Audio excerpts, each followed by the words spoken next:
Mushroom coffee sales hit $160 million last year, and it's projected to triple by 2025. But here's the wild part. This trendy wellness drink actually started as a wartime survival hack in Finland.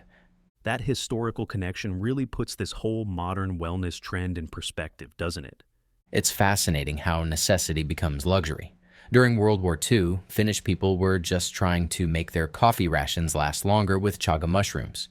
Now people are paying premium prices for basically the same concept. So, what exactly are we talking about when we say mushroom coffee today? Well, it's not your standard button mushrooms from the grocery store. We're looking at specialized extracts from functional mushrooms like lion's mane, reishi, and cordyceps, mixed with regular coffee. The latest market research shows about 70% of these products use instant coffee as their base.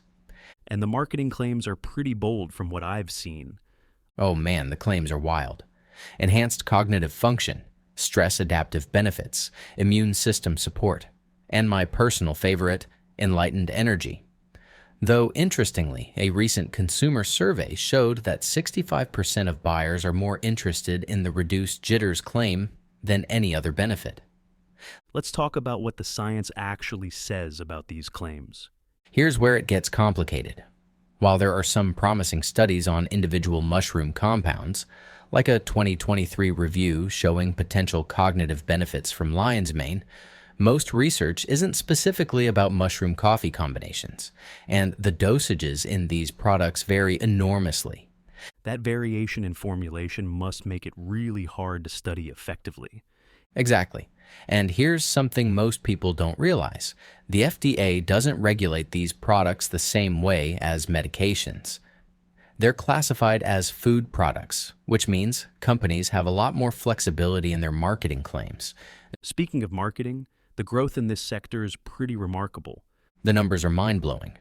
Four Sigmatic, who basically pioneered the modern market in 2012, went from a startup to over $100 million in annual revenue. And now we're seeing major coffee brands jumping in. Even Starbucks is testing mushroom coffee options in select markets.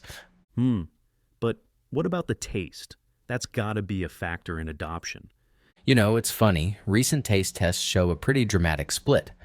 About 40% of people say they can barely taste the mushroom compounds, while 35% describe it as undrinkably earthy.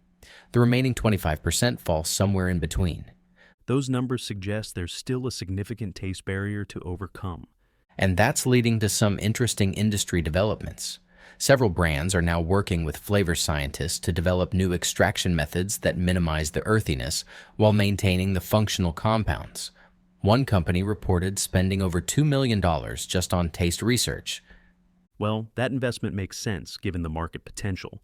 Absolutely. And here's something really interesting. The fastest growing segment isn't actually the pure mushroom coffee products. It's what they call functional coffee blends that combine mushrooms with other trending ingredients like adaptogens and nootropics. How are traditional coffee companies responding to this trend? That's one of the most fascinating aspects of this whole phenomenon. Major coffee brands are split. Some are developing their own mushroom lines, while others are doubling down on traditional coffee quality. One major roaster told investors they're seeing a return to basics movement among coffee purists. So, what's your prediction for where this trend goes from here? Based on current market research, we're likely to see a split. Mushroom coffee will probably settle into a stable niche within the broader functional beverage category, but it's unlikely to replace traditional coffee. The latest projections suggest it'll capture about 8 to 10% of the specialty coffee market by 2026. That's actually a pretty significant slice of such a huge market. And here's my final thought on this whole trend. It's not really about the mushrooms. It's about how we're rethinking our daily rituals. Whether that's worth the premium price tag? Well, that's up to each person to decide.